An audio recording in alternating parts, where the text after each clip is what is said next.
Awesome. We have begun recording. All right, awesome. So hello, everyone. Welcome to our panel discussion, Career Conversations, Cybersecurity. My name is Patricia Rodriguez. I am the events manager here at Flatiron School.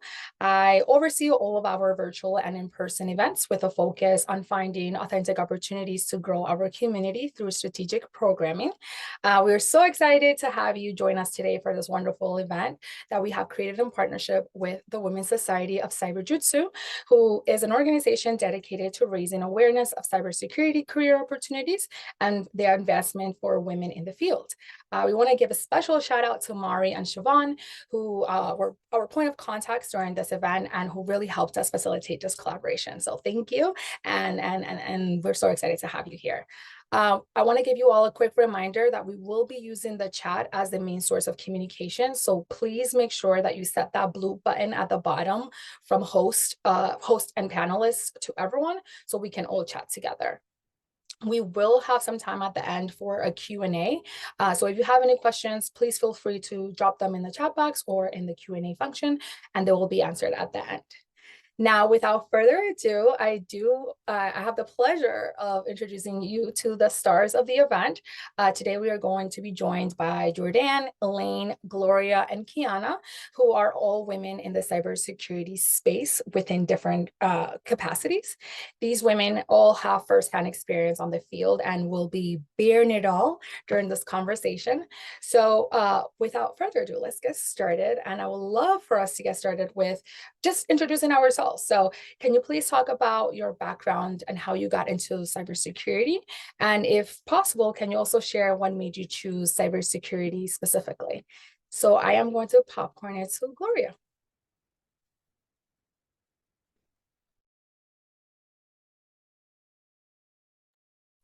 Thank you so much, Patricia. I am so honored to be here. My name is Gloria Hisa Kulabako. Currently with HCL Tech as an analyst, and I'm glad to be back. Glad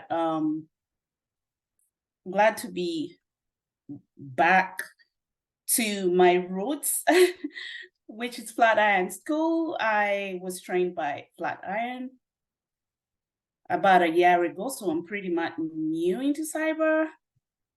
And my background is mainly customer service and sales over 10 years.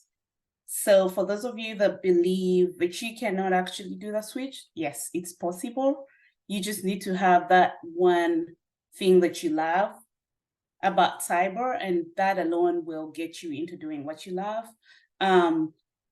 For me, why did I choose cyber, or what interested me, or what got me into this field was basically I was looking for a way to get into IT. It's my thing. I love IT. For a very long time, I was doing IT sales, and that kind of gave me that love to want to fix things, to want to protect, to want to know. I was curious to know more about what is this network thing? How do you get back there and try to fix things?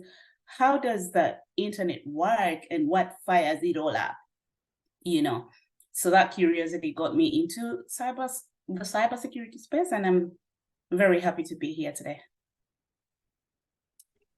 Thank you. I'll pass it to Elaine. Hi, my name's Elaine Harrison Newkirk. I currently work for a startup company called Scythe. I am the customer support and QA team lead for them. I'm also the VP of Operations and Programs for Cybersecurity nonprofit. That is all volunteer. I pivoted into cyber as well. I was a hotel manager, and I was working on my master's degree in information assurance while I was managing the hotel. And I started like fixing computers for people and helping them like get rid of the viruses and things like that. And that's really when I realized like I like puzzles. I like always learning. And there's definitely all of that in cybersecurity. yeah, I think that's all I had about that. And I want to thank everyone for having me here today too. Of course, thank you. Jordan? Hi, everyone. I am Jordan Barrett. Thank you all for having me. Currently, right now, I'm a cybersecurity GRC manager for Claire's. Kind of how I got my start in cybersecurity. I have more of a traditional route. So I went to school for information technology. Out of college, I got an help desk job. Um, During my help desk job, I got the opportunity to work on a project that involved payment card security for the organization. So through that project, I was able to get a promotion and get my start into my cyber career. Thank you. And we'll pass it along to Kiana. Thank you so much for having me here, Kiana Rodriguez. And I have a pretty diverse background. I am an Air Force veteran, and I have a background in IT education and coaching. When I did, it's ironic, Elaine, when I was in IT, I did information assurance. So I'm very familiar with compliance. However, when I did IT, it was when the cloud didn't even exist. So I'm a little older. Okay. But those were really great times. I enjoyed it. However, when I transitioned into education and coaching, it opened up a whole different realm for me. And I've been coaching for about close to 11 years now. And I've been at Flatiron for 5 of that 11 years. And it's been amazing to be able to pair my two loves of coaching and education together and support students in their transition. That's really what I focus on as a coach, helping individuals in transition. And when the opportunity to work with the cybersecurity students presented itself, I thought it was full circle for me in my career to be able to support individuals that are going into a field that I used to be in before they even called it cybersecurity. And I've been so excited to see individuals like Gloria make the transition and really begin their career in something that they can be passionate about and excited about. So I'm so happy to be here at this event. Thank you, Kiana. That was wonderful. So I'm not sure if anyone answered this question when I first asked when we started the event, but I want to assume that we have diverse backgrounds here in our audience members. So I wanted for us to begin this discussion with naming some of the career paths that exist within the cybersecurity industry and kind of delving into the key responsibilities that are associated with those roles. So if possible, could our panelists provide some insights into the range of careers available in this space and sort of the core duties that are typically undertaken in these positions? And I'll allow anyone to jump in here. I can jump in. So I'm probably most familiar with blue teaming, which would be the the protection side of cybersecurity. There's a lot of different things you can do. You can work in a SOC. You can be a network security analyst, which is what I did for a healthcare company.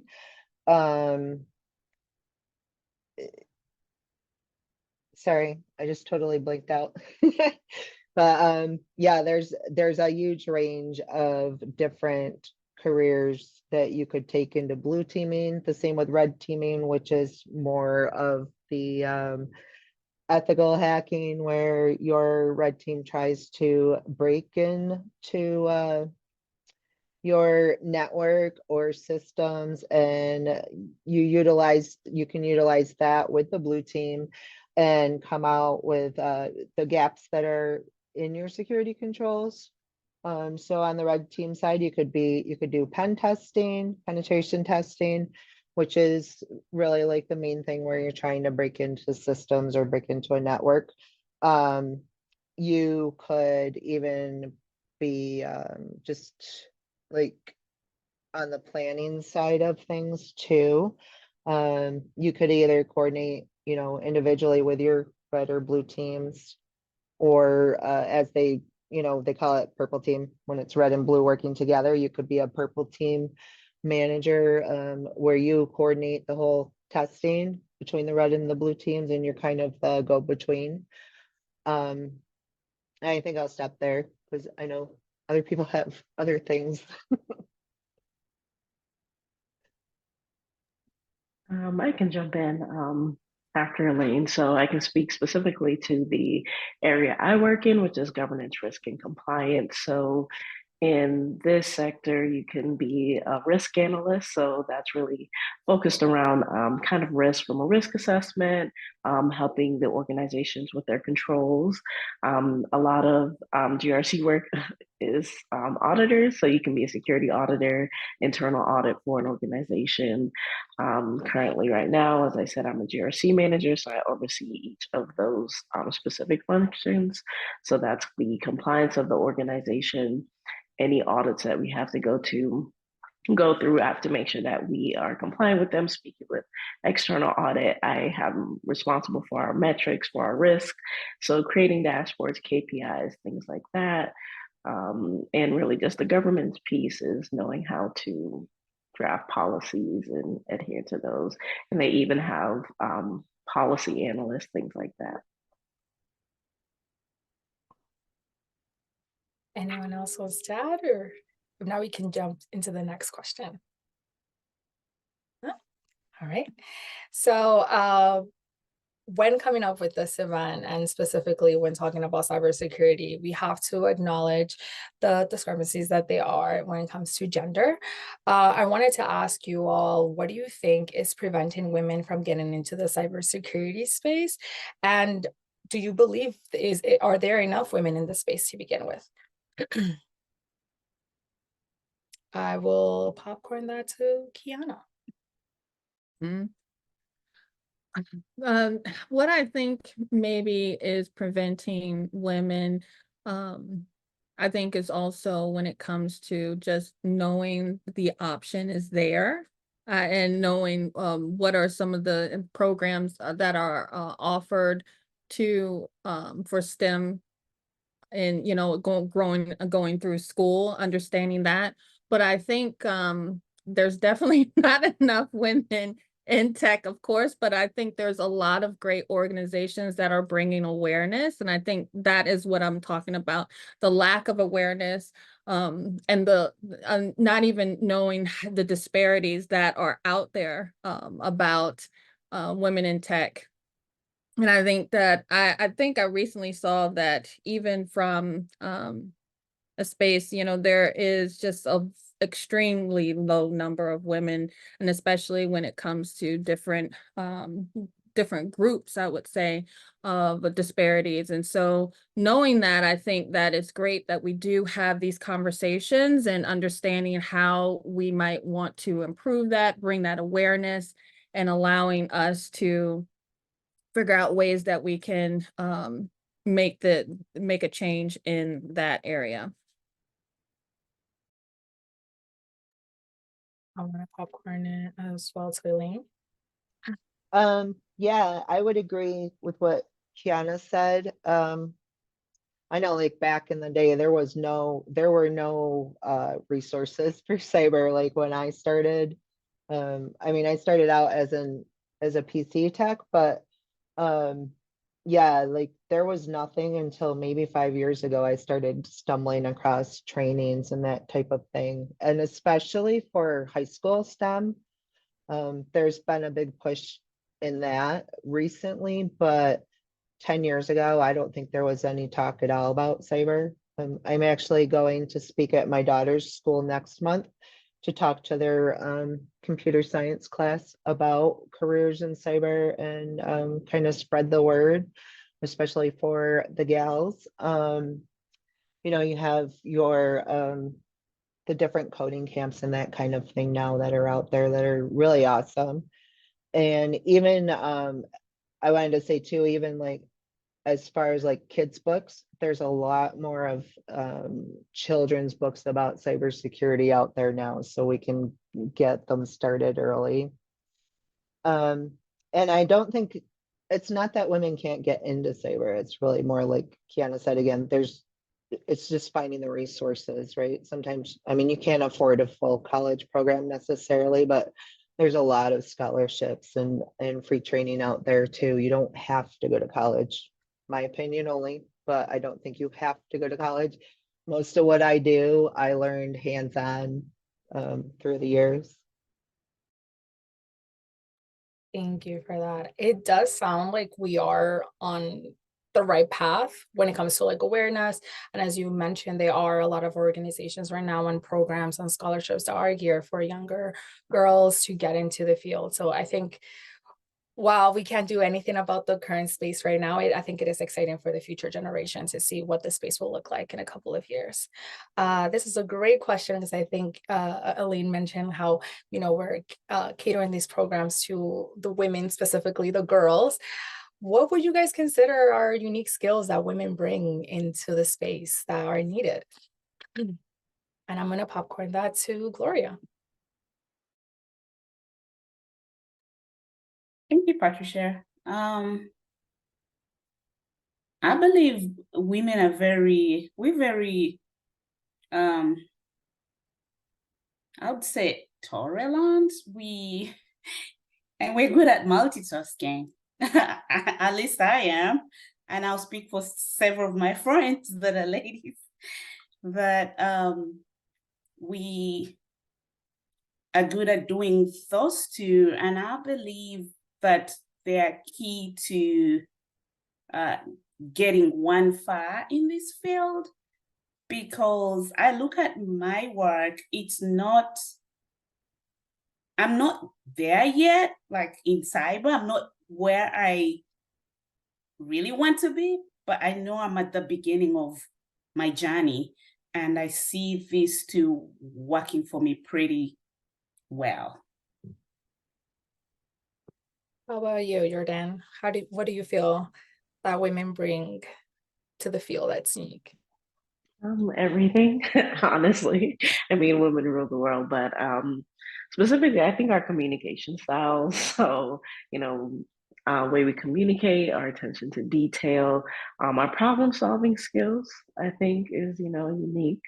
So I think we just tend to approach security and our challenges differently.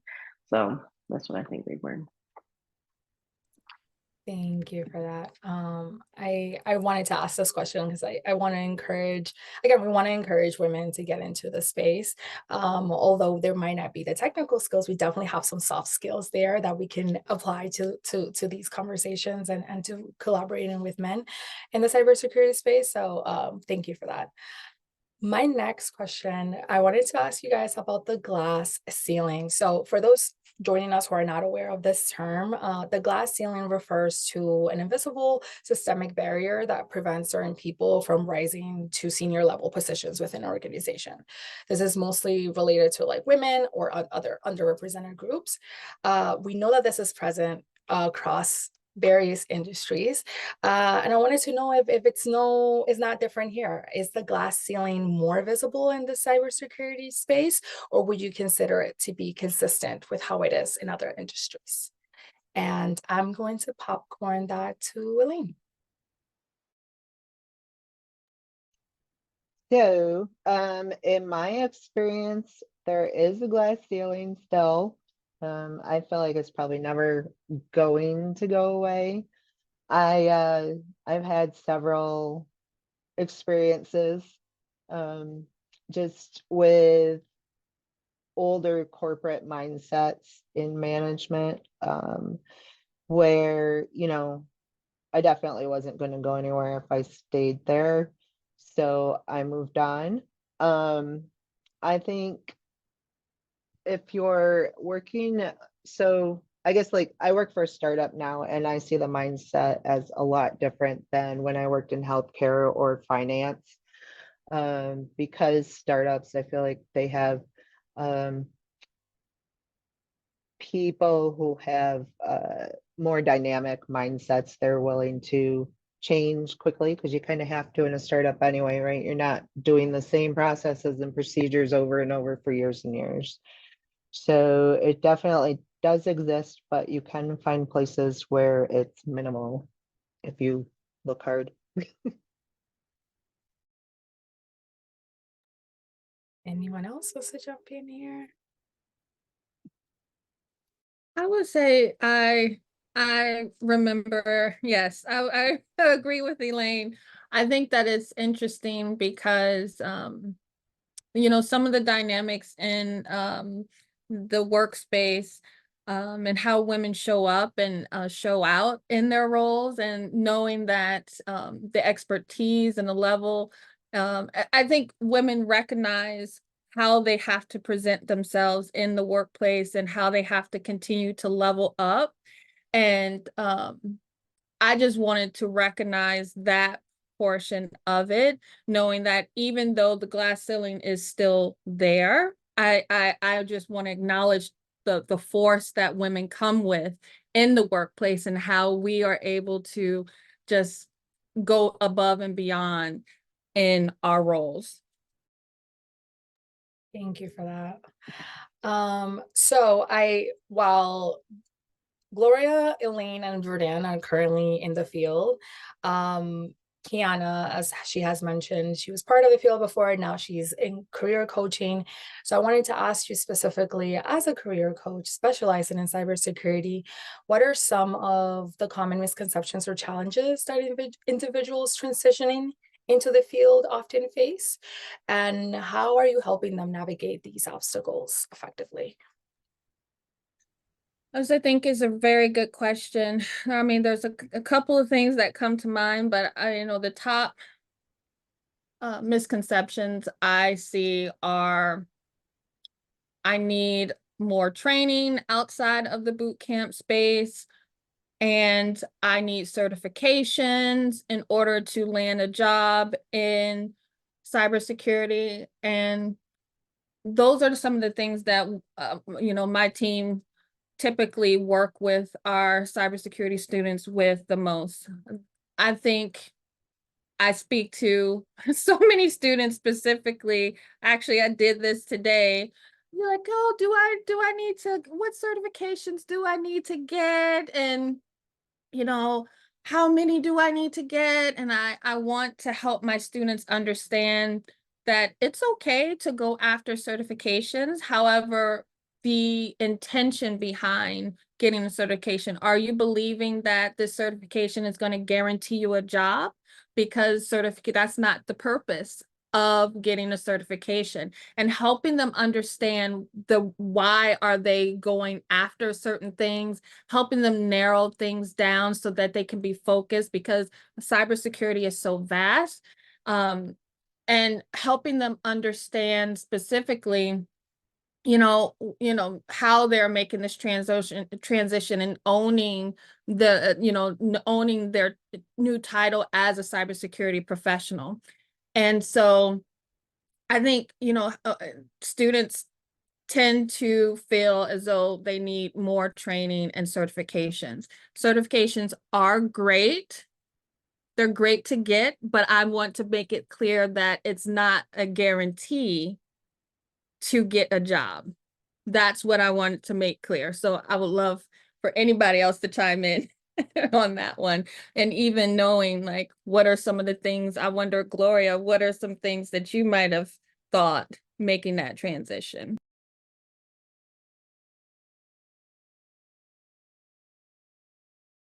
Honestly, for me, I was looking at knowledge. I was looking at new skills, like acquiring new skills. So for me, a certification at that time is not what I thought about. I was like, I just want to learn something that is going to get me into this space. I want to get the skills. And of course, certifications are a part of it. At the end of the day, in some places, especially if you need to land that good job. But yeah, I think it's important to get the skills, and once you zero down or narrow down on what you actually want to do, because cyber is huge, like you have had. So when you get in there, you might love one thing and not the other, and then that will give you a path to take. Thank you, Gloria. And I think I just want to emphasize that because I think there's a question here as well, like, wait, do you not recommend certification? I don't think that Kiana is not recommended certification. I think if it's like a boot camp or anything to like set you up and like have the basic skills and knowledge, of course, like that's going to be super helpful to get you into the space. But I think what Kiana was referring to more was like, if you're looking at additional certifications as just a way to get a next job, that those are not always guaranteed. So just to like really reassess the reasonings behind getting those additional certifications that are more than the foundation, because they may not always guarantee the end result that you would want here. So we're going to pivot now a little bit. I do want to get a chance to touch on the subject of community. Here at Flatiron School, we emphasize the value of community, the value that community can offer an individual professionally. So I wanted to ask you all, when it comes to the concept of tapping into your network for a community, how important is that to you? And I will popcorn that to Jordan. That's really important to me, tapping into the community, because I feel like, especially now that I've gotten higher up into my career, I lean a lot on the people that I've met. So my mentor has helped me for, getting scholarships, being a part of this group. So when in Cyberjutsu, like reaching out to be a part of this panel is helping the community educate people on what my experience has been like in cybersecurity. So I definitely feel like it's very important to be a part of spaces, especially spaces for women in technology, women in cyber, where you can get mentorship, or, you never know who you may network with. Thank you. I'm going to popcorn that to Elaine. Yeah, I agree with Jordana. I started really interacting in networking during the pandemic, because I just I needed some support. I don't know any cybersecurity professionals where I live. So I really started networking pretty heavily then, and I've built up a really large network of amazing people. Um, I've I've gone to, some of my network just to use for sounding board for ideas, or like if I need some input on something I'm working on. Also just to get some advice from someone. It's really important, I think, to surround yourself with people that are there to support you and lift you up. I think in general, any of the women in cyber I've worked with, even new to cyber, like everyone wants everyone to succeed. We're not looking to put anyone down. And in fact, I got my current job through networking. Scythe does free purple teaming workshops every month, and I had taken one when I was a security analyst. And I had reached out to the person that taught the class and asked him to write a blog for cybersecurity nonprofit. So we kind of got to know each other through emails, and then I saw they were hiring, and so I applied for the job, and he was the hiring manager. So it really worked out well for me. But also just in general, if you're trying to find a job and you have a decent network, somebody knows somebody who's looking for somebody. So it really is important. Thank you for sharing that. I think as both Elaine and Jordan have shared here, when we speak of community, it often does refer to those connections that push us to our next destination, from advice to being able to rely on them for a sounding board, to really support and lift you up to your next place. But I also wanted to talk about, what about when you need support to remain within the industry? Many of us rely on affinity groups or organizations like the ones you've mentioned to empower themselves and avoid the imposter syndrome, especially in this very competitive and ever-changing cybersecurity space. So I wanted to ask you, do you remember the moment when you felt like you belonged? And do you feel that way currently? And if so, what helped? I'm going to popcorn that to Gloria, especially since you are new in the industry. I would love to hear if you found a sense of belonging. My bad. I would say yes. And I'm saying yes because I would say it's coming deep from me and my character generally. When I set myself at doing something, or if I say this is what I want to do and I get to doing it, I just want to put my all to it. I want to love it.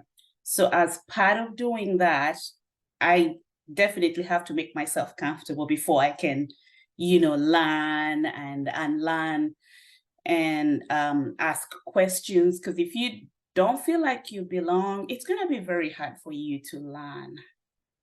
And especially in this space, I mean, there's learning something new every single day, or more than one thing. So if you don't feel that sense of belonging, you're never gonna get so much out of what you're doing. And that makes sense. I think with many, like, we have different regions here at Flatiron School specifically. Like, we have people that did more of the traditional route, have done their background in IT and kind of just come to our school for, additional skills. But there are those career changers who are really taking a risk by just jumping into a boot camp program or jumping into a new field, and definitely these type of groups help. Does anyone else want to join in terms of like helping the sense of belonging, avoiding stereotype threat? But if not, I'll move on. I'll jump in just really quick. Yeah. I would just, adding on to what Gloria just said, I think a sense of belonging has a lot to do with owning who you are in the space as well, and owning the skills and what you bring to the table. And knowing that, understanding that, being clear about that, you will have a better sense of, you know, there's two dynamics, what the dynamic that Gloria was speaking about, and then this dynamic, being able to own your space and own what you bring to the table. And as you grow in your career as a cybersecurity professional, I think that is where you're going to be able to continue to thrive and make impact. I love that. Like, find your own magic and stand on it. And yeah, it will lead you to success. I agree.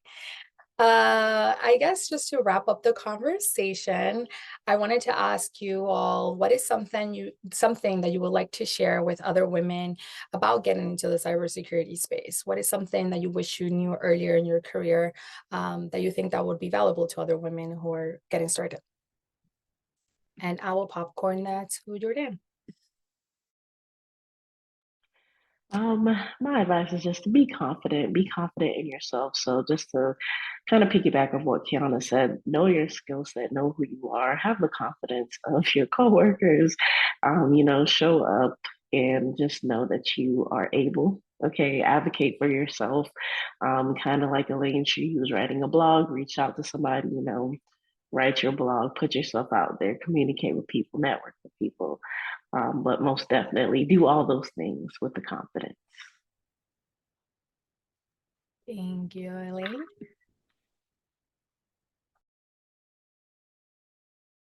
Sorry, I have a train going by, so hopefully you can't hear it. We can't. I would say the one thing I wish I had learned years ago was to speak up for myself. I spent a lot of time getting pushed aside because the male counterparts I worked with the managers would listen to them over listening to me, even if I said the same thing. If they said it, they were like, yeah, great idea. If I said it, they would go ask the guys.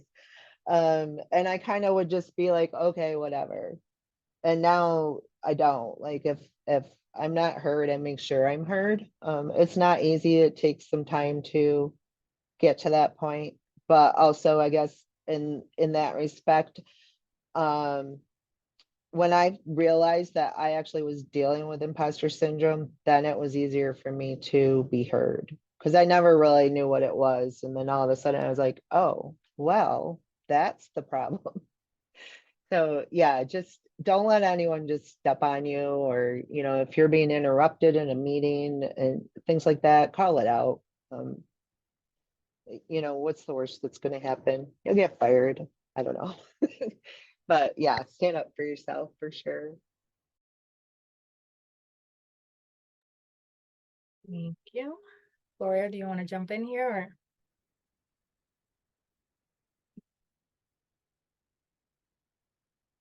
Probably to just agree with both Elaine and Jordan. I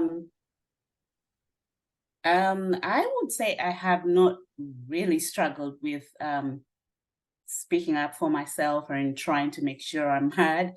Maybe because I think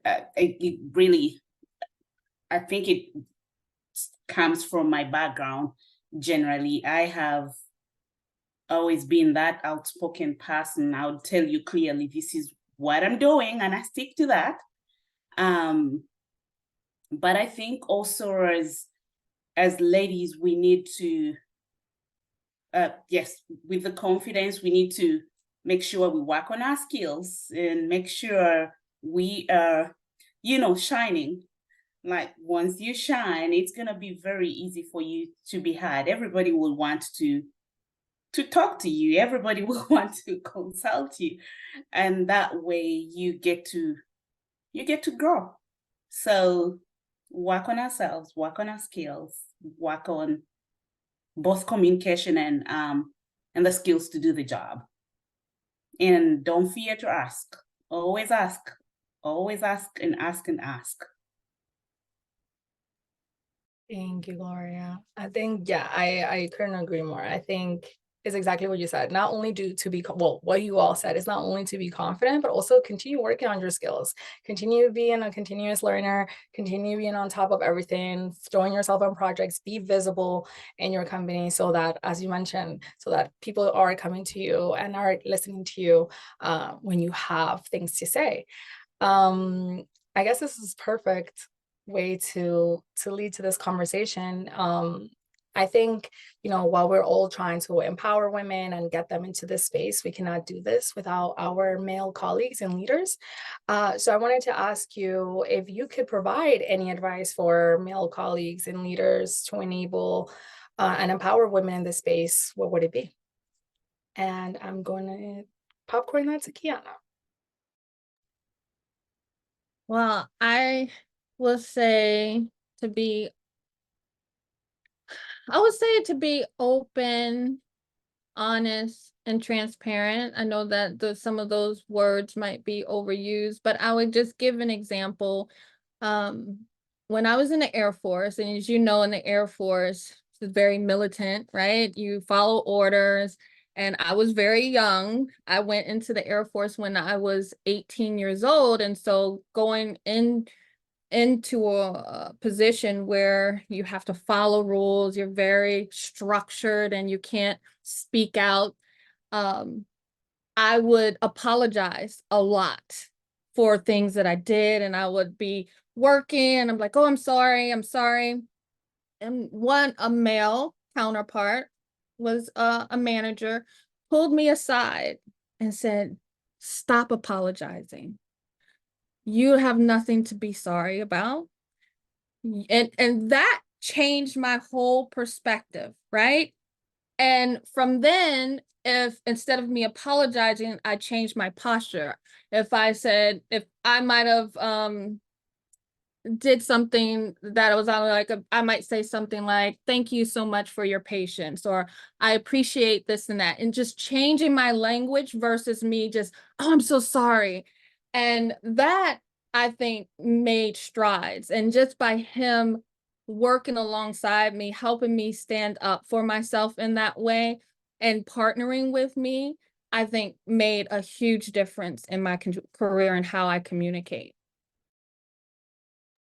Thank you for that. I have to do that as well. I apologize way too much. And I think that's just something that women are conditioned to do since we're born, just to constantly apologize for taking up space. So I'm glad that we're using this opportunity to remind ourselves to do the opposite. Like, yes, like there's other ways to reframe the same thought, and it doesn't come off with that sentiment. So I completely agree with that. I want to allow one more person to respond, so I'm just gonna popcorn into Jordan if you have anything to add here, and then we can move on to our Q&A. Yeah, nothing much to add. Not after Kiana's story. There's no follow up. After that, yeah, I can't think of anything off the top of my head. Awesome. I'm glad that we captured that answer with that, which is basically like, hey, if I guess the advice here for any male colleagues or leaders is like, if you are seeing a behavior that you are seeing that is mostly, I guess, female based or something, or even if you just feel that, just like with any other employee, there's a skill, there's a behavior that I can change to be a better employee, that this is the opportunity to do so, and we can receive the feedback and take it and incorporate it and become better. So I think that's the win here. And I guess my last question, actually, because there are some people in the audience that do not have any traditional cyber background. We did mention a little bit about certifications here at Flatiron School. We have some of our boot camp programs. What tips or resources, or like what strategies would you recommend for someone who doesn't have the background, who is trying to successfully break into the field? I'll take that. Well, I'll start with it. So I think for me, my biggest skill was my customer service skill that I learned in all my my growing up jobs. I've done all the kind of hotel, restaurants, bars, everything. I think if you can get in, even just get in on the ground floor, starting with help desk, that's a big skill to have, is to be able to triage, and start out with your basic problems and troubleshooting, that type of thing. Even working as a PC tech is great. Really understanding computers and networking. So not necessarily getting the A+ Network Plus certs, but just really understanding them, especially networking, because that's a big component in cybersecurity. And I had one more thing I was going to say, and now I just lost it. Oh, internships. That especially like starting now, people are starting to advertise for interns for, spring, summertime. Those are a great way to get your foot in the door too. You're not going to get paid a lot, but you're going to get the experience, and then you're already kind of in the company. So maybe there's a spot for you there, when you're done interning or with your schooling, that type of thing. Thank you. Kiana, do you want to add anything here? Oh, and again, that was a hard to follow up after that. Adding anything to what else you could do to prepare from a non-traditional.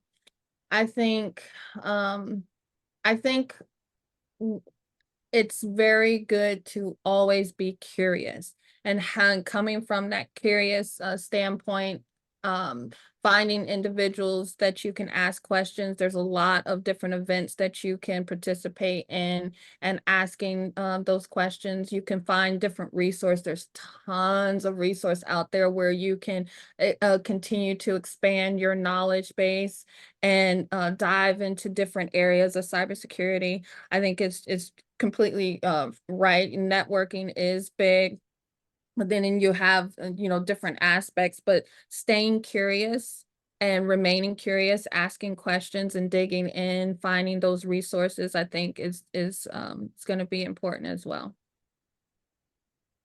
Thank you. Jordan?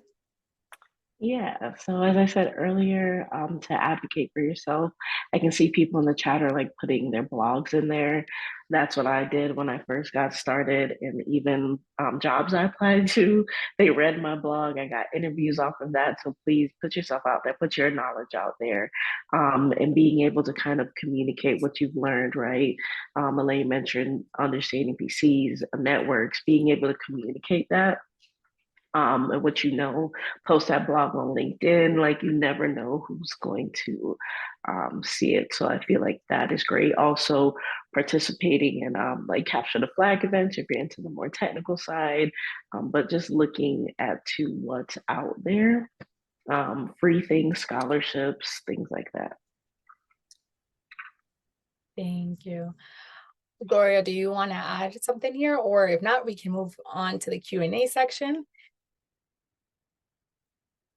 I just agree with everything. Awesome. Thank you. Well, we are wrapping up the panel discussion portion of this.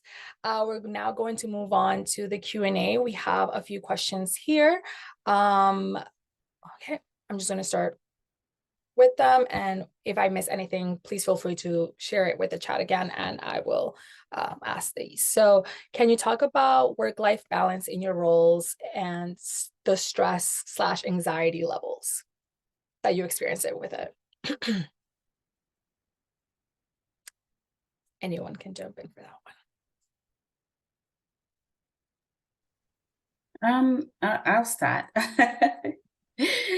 Well, I believe that it can be really hard to be working a full-time job and maybe have another life. I mean, we're ladies, we could be, I'll give an example of me. I'm a mother, I'm a wife. And I also have extended family around me. So, and these jobs sometimes call for longer hours. They call for a lot of dedication, maybe working at a weird hour. Let's say you get a cover up for somebody in the night when you probably should be with your family. How do you balance this? I get to believe how I do it is basically first you must be a good communicator, and then you must be able to plan well, have everything scheduled, communicate it with the people that are your support people, let's say, whoever you have that is supposed to, support you in one way or another. If it's picking up the kids from school and you won't be able to do it, let them know early. Have your support groups ready, and I don't know what else I can think about, but just try and be as organized as you can and communicate as much as you can, and then have those support groups. Thank you. Is anyone else going to answer this question? Work-life balance? Oh, okay, I can move on to the next question.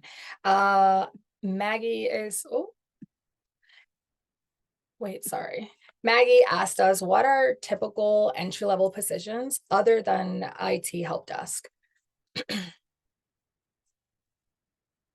So what are typical entry-level positions that she can tap into that are not IT help desk positions? I mean, I've seen some SOC as well. Sorry. Sorry about that, Kiana. I've seen some SOC roles that are entry level. That's exactly what I was going to say. There's SOC analysts, there's system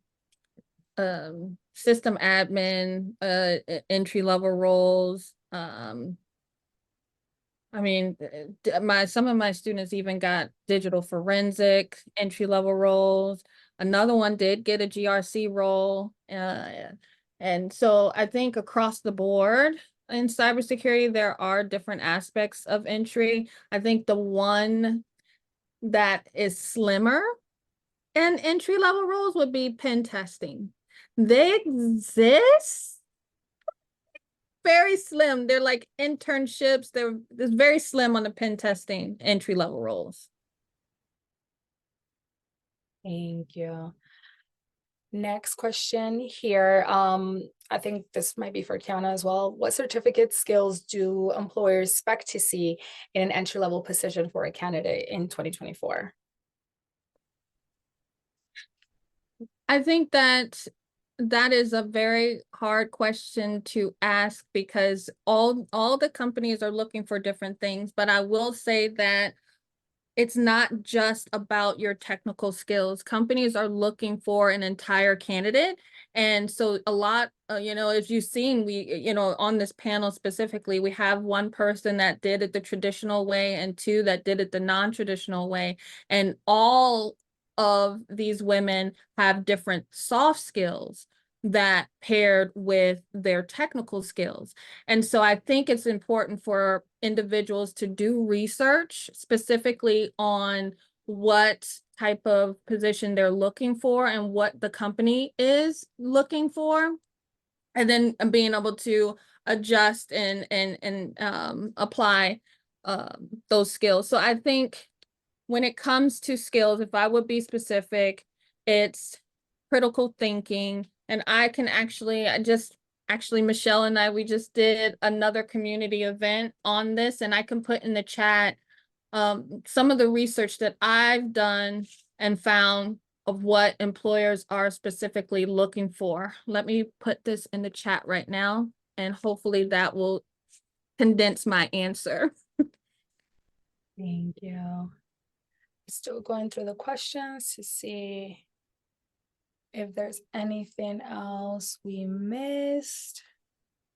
Someone had asked if you had a trusted mentor or advisor during your journey to tech. I believe that might have been a response to something Jordan had mentioned. If you want to jump in and give more detail here. Yes, I've had Thank you. multiple mentors. So when I first started out, I had a mentor that was helping me understand PCI DSS when I was going through that for my first project. I participated in a cybersecurity leadership program now that comes with a mentor. So I do have a mentor. So I've had multiple mentors. I won a scholarship when I was in grad school that came with a mentor. So I've had multiple mentors throughout my career, and trusted advisors. I've worked for some awesome bosses. So my bosses were definitely trusted advisors. My friends in the industry, I definitely lean on them also. But yeah. Thank you. Everyone saying thank you for the link. We appreciate these resources. Right. Thank you for sharing the resource. Any more questions? We have 5 more minutes left. If you guys have any other questions for our panelists, this is the perfect moment to share them.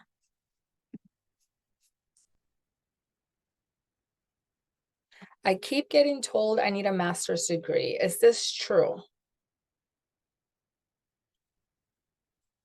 I Well, think it depends on the position you're applying for. You definitely don't need a master's degree for entry level positions. Yeah, I guess it would depend on what you're looking at. Thank you. And I think Yeah, there's a so- follow-up question as well with the same, are college degrees required for the positions mentioned here? Sorry, Jordan, go ahead. Oh, you're fine. My response was in response to like the master's degree. So similar to Elaine, it really depends on what you're trying to do. So for me, for example, I'd hope to get into being a professor. That kind of requires, a lot of them require a master's degree. I would like to sit on some boards. So that was my reason for pursuing those. But oftentimes, if you're looking at job descriptions, they're not, a master's degree is not required. I just have an obsession with education. And for college degrees, a lot of organizations are moving away from needing a college degree. So it's just really having the knowledge is what I would say. Thank you. From your experience, do you believe that the cybersecurity field is disability friendly?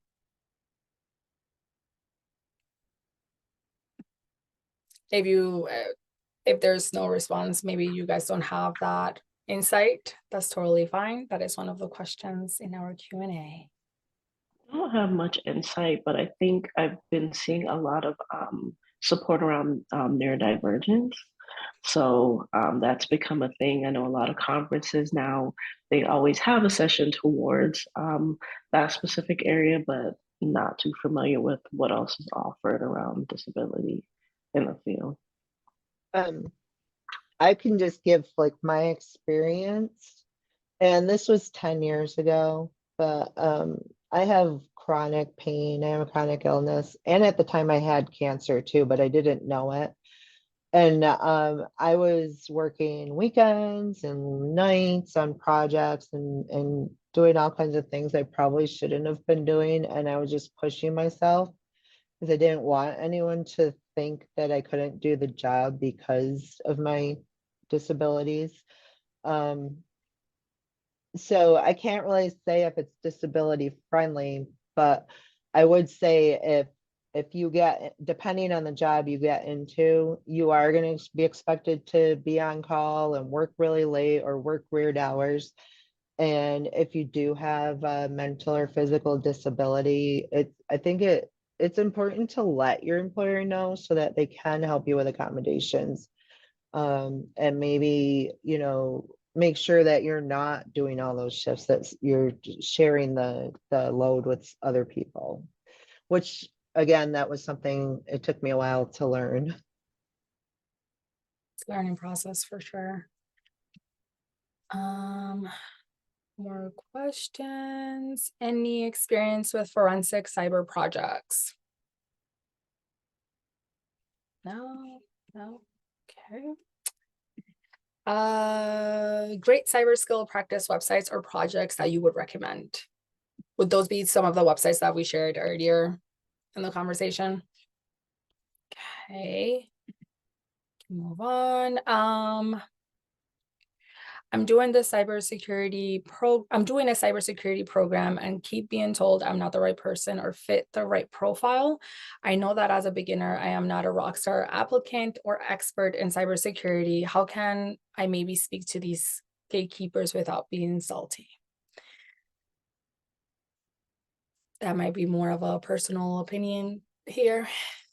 Yeah, I'm wondering, like, from what perspective are they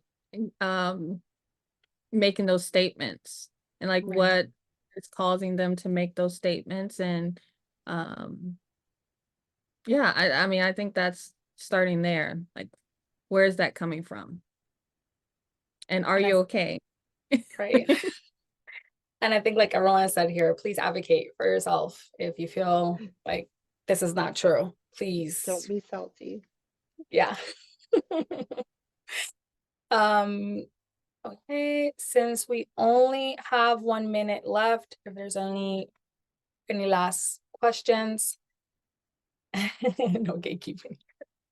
But if not, I am going to share right now all of our panelists' LinkedIns.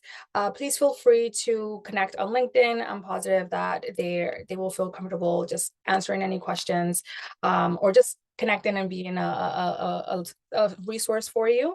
I am also going to drop this link right here.